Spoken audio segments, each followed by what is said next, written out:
yako bitono birungi by'obyerabira owayaabwe ndi omuzibu omuzigunza tendeze makungula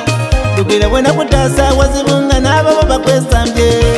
kale weerabira ine kirungi ekyokwogera kiri ku mwino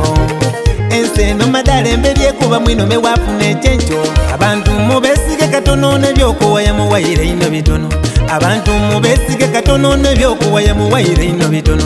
obulamu tubuzuula mu butene kuba negwolina gwawayirina mutemu owayanga bitono ino omwana wange nze gwonyogerako okumala obwire tiri wakikakyo nze gwonyogerako okumala obwire tiri wakikakyo nze gwonyogerako okumala obwire nze gwonyogerako okumala obwire tiri wakikakyo ofubanga ino okukola ebikuzimba mu bulamu bw'obitamu ezo gulupu dinonya ngamba abantu baidula nsalwa nekindisaba ino katonda kibumbu yatakumira mpeka nalungamya amagira abalogo yalalusa emikisa yatokobola n'abakuwola neeraali baswaza sebanamwegunya situlaba nakubava mu nfunfu ate tiyeduza kuyamba kasita omwewa kibumba anunula gweyongera kusaka kibumba obongere kudunanga akongere emikisa akongere nkami musengwa nebwediri bensole enkambwe tute kibumba ali kukumanga nze gwoyogerako okumala obwire tiri wakikakyo nze gwoyogerako okumala obwire tiri wakikakyo nze gwoyogerako okumala obwire nze gwoyogerako okumala obwire tiri wakikakyo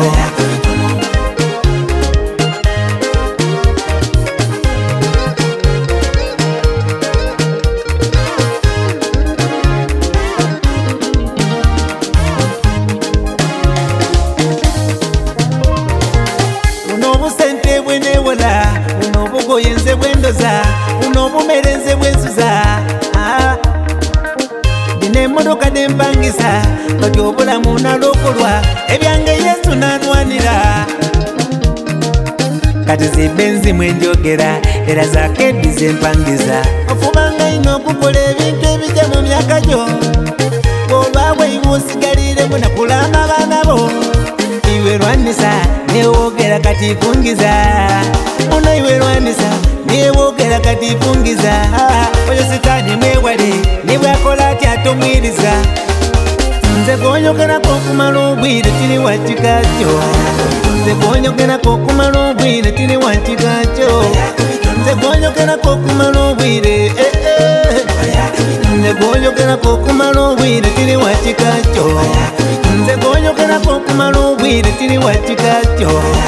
nze gwonyogerako okumala obwire tiri wakikakyo nze gwonyogerako okumala obwire nze gwonyogerako okumala obwire tiri wakikakyo nze gwowayako otyo ngonumyako otyo nze gwowayako iwe nze gwowayako otyo